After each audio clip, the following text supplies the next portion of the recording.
absolutely love what I do. My focus is of course exclusively on risk safety issues, workers' compensation, and I've done that my entire career. In fact, I've had 40 years in the wood products industry with 3 different companies. And of course, you know, as far as risk is concerned, you don't get much riskier than sawmills and all the things that go with that. So anyway, this is just kind of a brief compilation of kind of what I think are the key points about dealing with OSHA, you know, what to expect, what they expect of you. And then some information about saving some money on your workers' comp, modified duty and preferred worker. What does that look like? What it's about? And then finally, just a recap of the heat, illness, and smoke provisions that the state has. It's going to become a very big deal this year. OSHA has what they call an emphasis program. So they're going to be looking at that really hard. Let me go ahead and move that out of my way. Talk about OSHA. In general, you know, the one thing that people look at OSHA as this punitive organization that's out to get companies and cite you and make money, and that really is not true. They're out to protect people. So when I talk about OSHA regulations, it's not that I want to get out there and punch people and say, boy, you need to do this. What it is they've discovered over time that these regulations keep people safe. So all they're asking is that, hey, you know, comply with these regulations because we know it keeps people safe, and most of them are very well spelled out. But the one way they can always get you, if you get that one inspector that wants to make sure that they get some money in their coffers, they can use this, and it's called the general duty clause. So no matter how good you are at having all the written programs and all the safety protocols in place, if they find something, if somebody's injured because of an anomaly, they could still potentially cite you under the general duty clause. And it just says, you know, that the employer is going to furnish a place of employment that keeps everybody safe and that you do everything reasonable to protect them. So, and that actually, it's not a bad goal. And now, Josie, my slides are not advancing. Do you have a suggestion? I've got a meeting. Can you hear me, Josie? Let's see, I think you're still muted. Yeah. I can hear you. Yeah, we're still in the general duty clause. Yes, but I can't get this to move forward. I've got this meeting is being recorded message that I can't get rid of that's kind of in the middle of my screen. Oh yeah, that's because I'm recording the session. Maybe try unsharing your screen and then reshare it again. Okay. It might have just froze or something.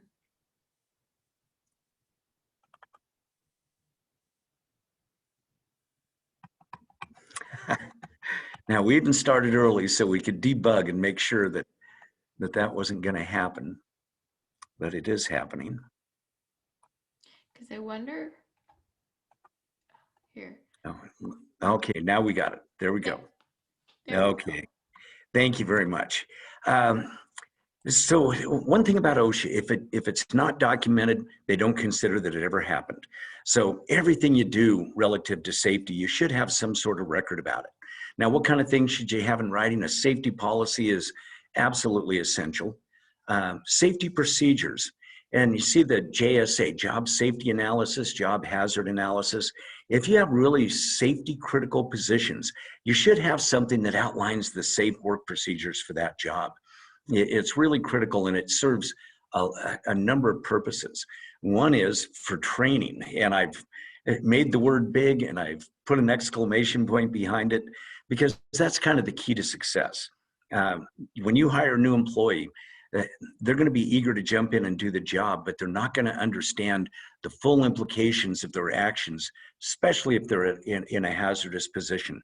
So that's where doing something like a job safety analysis can say, you can use that as a training tool and walk through with them and say, here are the things you need to be aware of on this machine. and be aware that if you have to repair it, here's an additional set of issues, maybe what they call lockout tagout. So everything revolves around documentation and training. And if you do those two things well, everything else is going to fall in line. I have corrective discipline policy. Frequently, somebody will make a violation and you say, boy, we've told them over and over again not to do that. Well, let's see your documentation. Did you give them a verbal warning or a written warning? So you have to have some corrective discipline. You have to have some enforcement relative to safety rules or regulations that you have. Now, personally, I much rather deal on the other side and recognize people when they do something right. And whether that's carrying around a couple Starbucks $10 gift cards in your pocket and you see somebody doing something safe and you walk over and hand them that card and say, thank you for wearing your safety glasses. Safety is really important here. We appreciate it. That kind of helps change the culture and get people thinking about the positive side of things instead of putting you in the bad person role by disciplining somebody for a safety violation. You also should have either a safety committee or safety meetings. If you've got more than 10 employees, OSHA requires that you have safety meetings. And if you're in an office environment with more than 10 employees, you only have to have them quarterly. If you're in a manufacturing or general industry environment, you have to have them monthly. And during the course of the year, what you need to accumulate are minutes for 8 safety committee meetings, and then 4 quarterly walk-around inspections where you do your own internal inspections looking for hazards. And then the next monthly meeting you discuss how do we correct those? Have we corrected them? If not, who do we assign that responsibility for? So the first 2 things OSHA asks for when they walk in the door to do an inspection, let's see your OSHA 300 form and let's see your safety committee meeting minutes. Or if you have less than 10 employees, they're going to want to see that you've had a monthly safety meeting. And that monthly safety meeting is also a requirement, even if you have only 1 employee. So documentation for those are critical. The OSHA 300 log, again, this is something for employers with more than 10 employees. But that's OSHA's way of computing what they call an incident rate. An incident rate is just a number that says how many injuries per 100 employees per year do you have? And so if you have an incident rate of 10, you're getting up there. If you have an incident rate of 2, OSHA is going to go pretty easy on you. And the formula that's used to calculate that, it looks the same whether you have 100 employees or 12 employees. It's an even match. You don't get penalized for being small and having 1 injury. Training requirements, and I'm going to spend just a second on some of these items. Starting with forklift. The book of requirements for OSHA training is going to be about this thick. In fact, I have a document that I can't even send to anybody because it's too large a file to transmit. But like for forklifts, the operators need to be certified every 3 years. BBSI has a couple hundred clients here in the Rogue Valley. And so OSHA shows up at some of our clients occasionally. And for the last year, since COVID kind of ended and they started going out in the field, they put a lot of emphasis on forklift certifications. So you want to make sure that your forklift operators are certified at least once every 3 years. Looking on the other side, there's fire extinguisher. If you ask, or if you expect your employees to pick up an extinguisher in the event of a fire, you're actually required to do annual fire extinguisher training. And again, that needs to be documented, a training log that says, yeah, I sat through the fire extinguisher training this year. And so those are the kind of things you need to look for. Fall protection. This is kind of an interesting one, and I'm pointing this one out because of OSHA's internal requirements. OSHA's mandated to stop in 2 situations. One where they see somebody working in an elevation, a roofer, somebody installing an HVAC system on a roof. They're required by law to stop and do an inspection. The other one is if they're digging a trench. They're also required to stop and inspect that. Starting in June 15th through September 30th, They're also going to be required to stop if they see individuals working in a field, farm workers, and other situations where it's apparent that they're working in heat and that there's either no restrooms readily available and hand washing stations or shade and water. Those are critical. So those three things will always get OSHA's attention, even on a drive-by. Bloodborne pathogens, kind of an interesting one. People think of that, well, you know, doctors and medical offices, that's true. But it's mandatory for janitorial services. Anybody that has that kind of exposure where they might get a needle stick is required to have a bloodborne pathogens program where you have to offer hepatitis B shots and you have to keep a sharps log and all sorts of things. So kind of my point of this slide is, if you can think about it from a safety perspective, any sort of potential exposure, there's a regulation dealing with it. And those regulations are a lot more complex than what you'd see on the surface. And I'll point out two here that follow that. When I first started, I always thought safety was the mechanical stuff and tripping and getting hurt and falling. Actually, from my perspective, and after 40 years of doing it, I think health is a bigger issue than, quote, safety, and they're both lumped together as one. But health issues, those are permanent. So, you know, like respiratory protection, if you have somebody get a respiratory exposure for a toxic chemical, it can be one exposure, serious permanent damage, and you have an individual their quality of life is ruined. It's a potentially permanent disability. You know, all bad things. So, for example, with respiratory protection, you have to have a written program. You have to have medical certification for anybody that wears a cartridge-style respirator. You have to have them fit tested, and then you have to have employee training. So 4 elements to respiratory protection, and really critical. Same thing with chemical. If you've ever seen they used to be called MSDS, a material safety data sheet. Well, now they're called SDS. And OSHA actually looks for your binder. If you have hazardous chemicals in your workplace, they'll look at that binder. And if it still says MSDS on the outside, they'll know that perhaps you haven't gone through the globally harmonized system of chemical labeling training. They call it GHS. That came out in about 2016.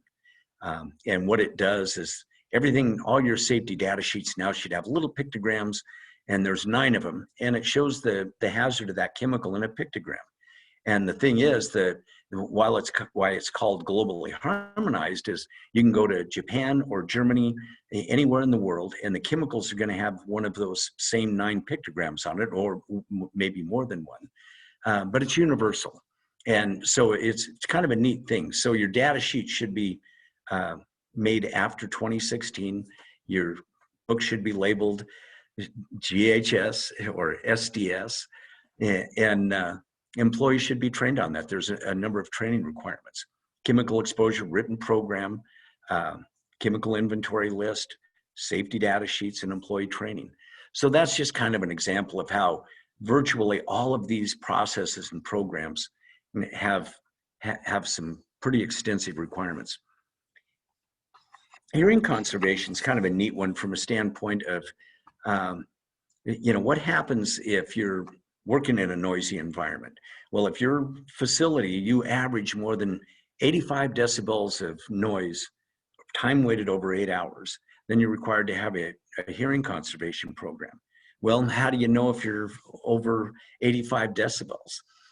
Even though, you know, we have our own sound meters and can test that for you. You can also use OSHA. OSHA has what they call a consultation section. So there's compliance, which is they come in and cite you. And then there's consultation, which is come in and help you.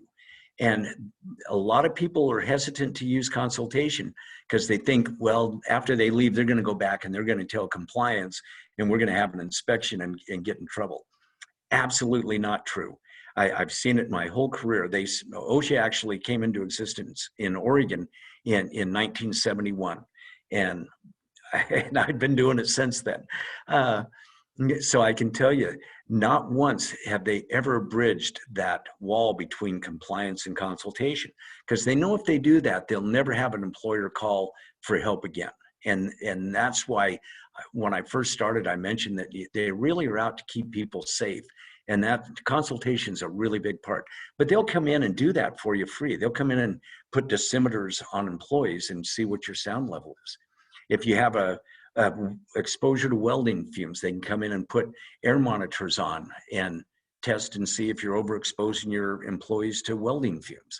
So anything in the health field that requires some really high technical proficiency, Oregon OSHA will do that for you, and it doesn't cost you a dime. Great thing to do. And then, because it's all been about OSHA, well, that's all great, Dan, but what happens if they show up and I'm not in good shape? Well, this can actually happen. The downside, the penalties, and these were just raised, and these are the new numbers that came out this year. If you do something willfully, and let me give you just a brief example. You see somebody, working on a ladder, and they're up on the top rung, which it's not safe, and you can't do that. There's labels on ladders that say don't work on these top two rungs. You see them on the top rung and you don't say anything, or you say, yeah, get off that top rung, and they don't, and life goes on. And eventually somebody gets hurt. They fall off the top rung, and all the other employees have seen that you never really did anything to change that. But yes, you got this guy, he gets on the ladder, and you say, well, you got to get to the top rung because that piece has to be fixed. And so he gets to the top rung, falls. Was that a willful violation? Did you make the employee stand on that top rung, allow it, and put it into the willful column? Well, you can see what the potential penalty is for that. They are enormous. I'll point out just how serious this is. The Dollar Tree, I don't know if you've seen any of the articles about it. Dollar Tree's had problems with blocking fire exits, with blocking the exits out of the back of their stores, where they bring all the boxes in, pile them up, the inventory, and they're now seeing ongoing violations over $1 million per inspection because they continue to block exits with boxes. And it's like, that's a pretty simple thing to correct. But every time they make that violation, they repeat it. Anywhere in the country, they add to that violation. So willful or repeated, never want to have one of those. Most general situations, serious or other than serious violations, the max is going to be $15,000. Realistically, it's going to be a fraction of that. If you're a small business, you get an inspection and you have, say, an electrical switch without a cover on it, that might be $1,000 penalty, and they might reduce it because you have 15 employees instead of 100. The exposure is lower.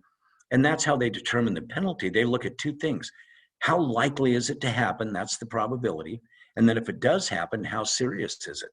So you have them working on an elevated platform with no guardrail, and nobody gets up there but once every 3 months. One person gets up there every 3 months. So the probability is low. But if they fall off, the severity is high.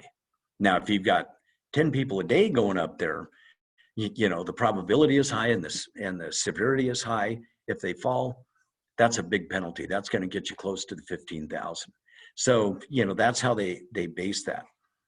They do make an adjustment for the size of the company, so it's not always that much. One thing to keep in mind, if you ever do have a citation, be sure to follow the rules when you get that citation. You can appeal it and see if you can get the penalties down. They generally do that. But you want to make sure you post it, pay it, stay on track, because otherwise you may continue to see follow-up inspections and increased penalties for not posting and all those things. So just comply when it happens. The big thing is all this can be resolved really if you create a culture of safety. And if it's important to you, it's going to be important to your employees. And I think some of the biggest thing, a few of the biggest things you can do. One, every time you have an employee meeting, start it off with safety. It doesn't cost you anything to do that. Hey, just want to let you guys know, safety is your first priority when we go out there and build our widgets today, I want to make sure you do it safe first. If you can't do it safe, you know, talk to your supervisor, talk to me. Let's figure out a way to do it safe, because safety is number one. Another way, and I gave an example earlier, you know, keep some $5, $10 gift cards in your pocket, and you see somebody doing something right. And this isn't something you have to do on an ongoing basis. We're creatures of habit. We can all be trained. And I say like a dog, and meaning myself, you know, if you reward me for something, I'm going to repeat that behavior. And so I don't have to be rewarded every time. But occasionally, if I get that little card that says, good for you, Dan, you did that right, I'm going to continue that behavior. So you can set that example. You can begin to create that culture by doing a few of those things. And then, you know, whether you have a safety committee or not, look for hazards, correct them. If you have an accident, and this one I'm a firm believer in, you know, a lot of companies say, well, accidents are going to happen. I truly believe you can get to 0 accidents in any company if you do this one thing. If you have an accident or a near miss, and you're doing all the other things, you're doing your inspections and so forth, when you have an accident, investigate it. That's why it's so safe to fly in an airplane, is because every single time there's an air accident, they investigate it, and then they do something to make sure it doesn't happen again. And that's just absolutely, that's why I feel comfortable flying, because I know they've made all the changes they can possibly make, and they've made it as safe as it can be. So if you treated your own facility like that, investigated, and then more importantly, did something to prevent it from happening again, eventually you're going to get to 0. You have no choice. And then get employees to participate. The safety committee is a great way to do that, and train and document. When I first started in this business, this is something that I'm throwing this out if you're an owner or a supervisor, and it's like, you know, I'm hesitant to say something. Well, I was in my early 20s when I got my first supervisory position in a plywood plant. And I go out there, and here are all these employees that are, you know, 40, 50 years old. They know what they're doing. I'm this young kid, don't know what I'm doing, but I do know whether something's safe or unsafe. You know, I've been doing my research and learning. And it's like, I could not force myself. I was really hesitant to walk up and tell somebody, hey, you know, that's not safe to do it that way. And, you know, and it's like, I finally had that talk. I saw this phrase once, and I thought, I've got to crank up my courage, and this is why. You know, that if you ask me to overlook something you're doing wrong, unsafe, you know, I'm saying I don't care about you. I don't care about your life. And I mean, because those are the implications. Maybe a small thing today that you overlook, but that person may be doing a big thing the next day that causes a serious injury or death. And if you'd have got them into that mindset of safety, if you'd taken the time to not overlook that little thing, you may have avoided the big thing. Anyway, that's my soapbox. I'll get off of it. Here's a few cost-saving tips. One, modified duty. What's in it for you? You know, it's about getting somebody that's had an injury. The doctor says, hey, you can go back to work, but you can't lift more than 10 pounds. So if you pay attention to that, it can have a real significant impact on your expenses. And I'm going to go a little bit faster because I've taken too much time already. But your experience modifier for workers' comp, it's just like auto insurance. The better your experience, the lower your premiums. The worse, you know, if you have a lot of automobile accidents, you're going to be paying more on your premiums. And this is a formula that says we're going to look at your safety over 4 years, and we're going to determine whether you're better or worse than the industry average for your facility, for your business. And if we go, everybody that comes in, when you start a business, you start at 1. 1 is industry average for whatever business you're in, whether it's in an office for insurance or whether it's manufacturing widgets, your average for that industry. If you have an injury history, which really is highly impacted by lost time injuries and frequency, you know, you might get a experience mod of a 1.2, for example. Well, you're going to be paying 20% more than you really need to. If you have a good safety record, you're going to get maybe down to a 0.8. And these numbers really fluctuate. You know, we've had seen companies with a 1.7, and we've seen companies with a 0.65. You know, those are huge swings. And depending upon how much your payroll is, you know, those dollars can really add up for you. Another way you can save, you know, on the workers' comp side and financially is using what they call the EAIP, Employer Injury Program. And this is one that we implement for our clients when they have somebody in modified duty.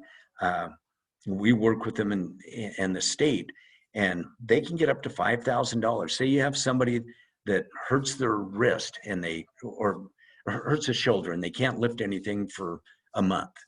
Well, the state will actually allow you to buy a computer and a software program, and maybe you put them on a computer and a desk. You can buy all of those things, spend up to $5,000 to buy equipment that accommodates them.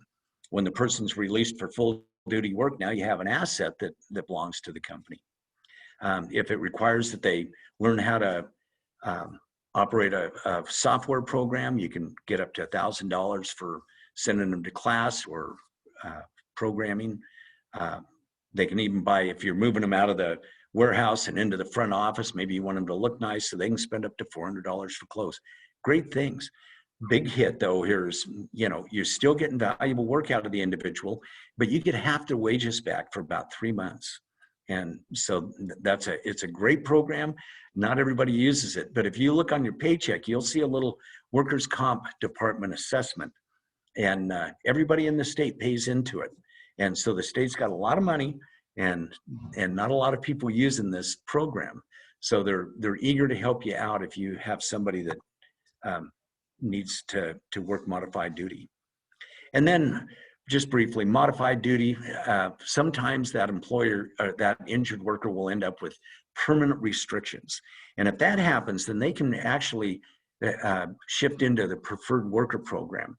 Same kind of setup, but tremendous benefits. So even if you have somebody come through the door and they mention to you that they're a preferred worker, you want to take a strong look at whether you want to hire them, because I think it's a great deal.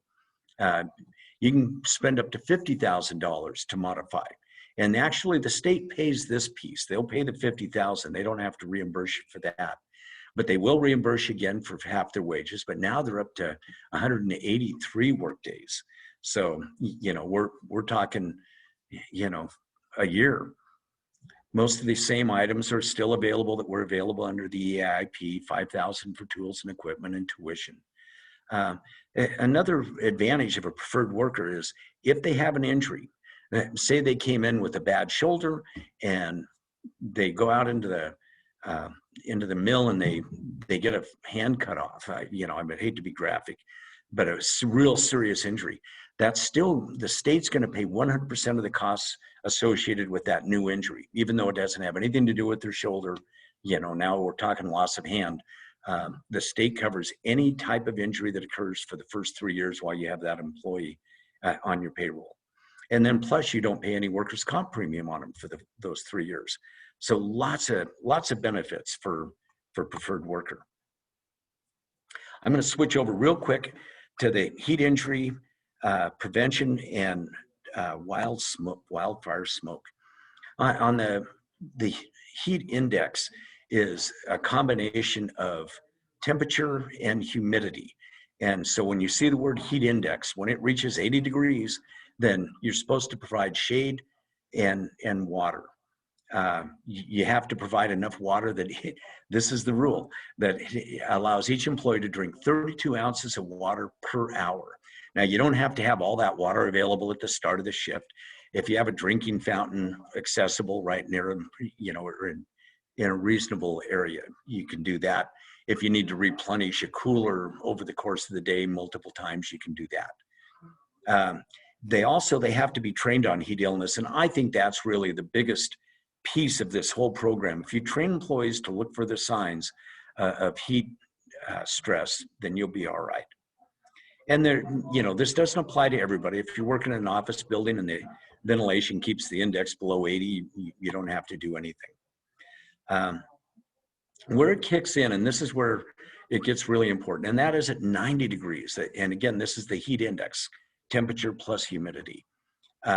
that you have to set up a system to make sure you're in communication with employees that are working out in the heat, whether that's in person or by phone, walkie-talkie if they still use those, something that says, you know, you can monitor them and make sure they're doing okay. And somebody's got to be designated to be able to call 911. And you need to make sure that they have an adequate way to take a cool down period. That could be a tent, they can come inside, they can go sit in an air-conditioned vehicle, whatever it is. They just need to be able to take regular breaks and in an area that allows them to cool off. And then you also have to develop a medical emergency plan, you know, along with allowing them to get acclimated to the heat. In the Valley here, we get acclimated over time, because once it warms up, you know, we sweat for the first few days, and then you find yourself not as stressed, you know, once we get, quote, used to the heat. But there's, oh, I'm sorry, let me go back. And these are the regs on rest break periods. If the temperature reaches 100 degrees, well, this says 90 degrees, and I'll show you in a second why that still gets you to 100 degrees. But employees are required to take a break every 10 minutes, every 2 hours. And that actually matches what BOLI requires for rest breaks, just in a normal 8-hour day. So 10 minutes every 2 hours gives you that morning break, then you have your lunch break, and then you have your afternoon break. So those are generally taken care of for most people. However, if you get up to 100 degrees on the index or higher, it's 15 minutes for each of those periods. And this is a schedule, and we actually have this available in an Excel format that you can enter the temperature and the humidity. It doesn't show up on this, but this spreadsheet, you can enter the temperature, humidity, and it'll actually tell you what break periods you need to have. Now you see here the 45 and 15 minutes. Well, remember at 100 degrees, you move to a 15-minute break period. And you can see when the combination gets so big, you know, at 103 doing moderate work, you know, you're talking half-time work, 30 minutes on, 30 minutes off. Incredible, you know, that I think it'd be incredible if a company operates, especially you can see, you know, where you can actually get to 15 minutes work and 45 minutes off. Really tough for a company to make any money if you're doing that. So how do you find out about it? What do you do? One great app, if nothing else you take away from this today, please download this OSHA Heat app. And what it does, it takes the temperature, and this will, regardless of where you are, it gives you the most current information about temperature and humidity. And our systems are set up now to where they can do this almost anywhere. So unless you're really out in the country, but it'll show you what the risk is. It adds the two together.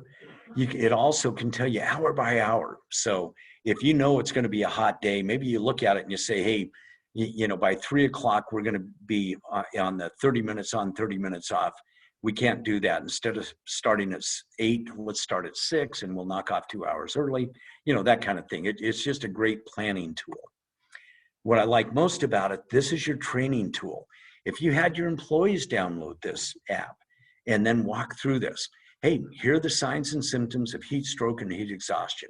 Heat stroke is what causes the fatalities. That's why OSHA has this program in place. And so people are aware that, hey, you know, Bob just stopped sweating. He's beat red. What do? You call 911. There's no let's try to cool him down or anything else. That's life and death. And you have to make that decision to say, we're not hesitating. We're calling 911. Now, before you get to that point, that's called heat exhaustion. And there are things you can do to cool somebody down. Don't necessarily have to call 911. If you think it's critical, don't hesitate, I guess, because you want to make sure you're making that conservative right decision. So you can use this as your training tool, and then this tells you what to do in those events. And you can see on heat stroke, it's a medical emergency, call 911. For heat exhaustion, it'll walk you through what to do to cool that person down. And then finally, the last piece of this is wildfire smoke. And this one's pretty easy to comply with. Even though there's a lot of particulate in the air, you know, one of the things I don't think people are always in touch with, and that's the amount of carbon monoxide that's in smoke. And so that's why it can start to cause, some real issues with people. There's also two apps for this that are really good. One's the EPA Air Now, and the other one is Oregon Air. Both of them do the same thing. They provide you with the air quality index. And this is one I took last year in Eagle Point where I live. And, it was 157. Well, what do I need to do at different levels? Well, at 101, when the AQI gets to 101, you need to offer, or not offer, you have to have available N95 masks for employees, and you have to supply those to them if they ask to wear one. So that's the voluntary at the 101. They can say, yeah, I want a mask, and you have to provide that. At 251, you actually have to require that they wear an N95 mask. And I know there's a lot of resistance to that. The N95s are the yellow straps that go around the back. They're tight fitting, they're uncomfortable. During COVID, they allowed people to wear the KN95, which is the Chinese version, and it was just the two strings behind the ear. Great compliance. I'm not an attorney, I'm not an OSHA inspector, but I'm telling you, if I was the owner of a company and I came across a supply of KN95s, I would offer those up to my employees if they absolutely wouldn't wear an N95. I would rather have some compliance than no compliance. And I think it's about intent in that arena. So that would be my recommendation there. And then finally, at 500 AQI, you've got to go into the full respiratory protection program. Same thing you would do if they're wearing cartridge style respirators. They have to have fit testing, they have to have medical monitoring. And quite honestly, if it's at 500, you're probably not going to want to operate anyway. And so with that, I'm going to wrap it up because I've chewed up 40 of the 45 minutes. And if there are any questions, happy to take those. You can either unmute or use the chat. And Josie, is there anything in the chat? The only one was asking if they can get the slides after. Absolutely. So we'll make sure every attendee gets access to the slides, and then we'll also have the recording available on the Chamber of Commerce Facebook page and also on our YouTube channel. So make sure you follow both of those. Yeah. Let me, if I may, just one more thing. There are a few exceptions. If the heat that they're exposed to is generated from a work process, don't have to do it. If you're just in and out, less than 15 minutes in an hour or 2 hours in a 24-hour period, still don't need to do the N95s. But I put up here, our names, and Kent's online with us. He's the risk consultant for BBSI. Roy Harper's one, and then so you've got 3 resources here. We're all available to answer questions, supply you with some information. You don't have to be a client or anything. Safety is one of those things that any safety professional will always share anything you need. Our objective is to keep people safe. So please feel free to call or contact any one of us if you have questions or need anything beyond the slides. All right, and with that, thank you very much. Oh, so we do have a question, Dan. Sure. So if they use the N95s, are they required to sign off on Appendix D? Yes, that's a great question, and good for you for knowing about Appendix D.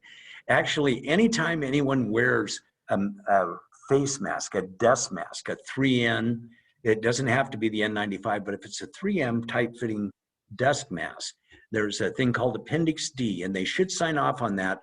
And really all they're doing is acknowledging that they understand it doesn't filter out gases and vapors, nor does it supply oxygen in an oxygen deficient atmosphere. So it's really to say, don't wear it if you're going into an area with gas, toxic air. It's not going to do anything.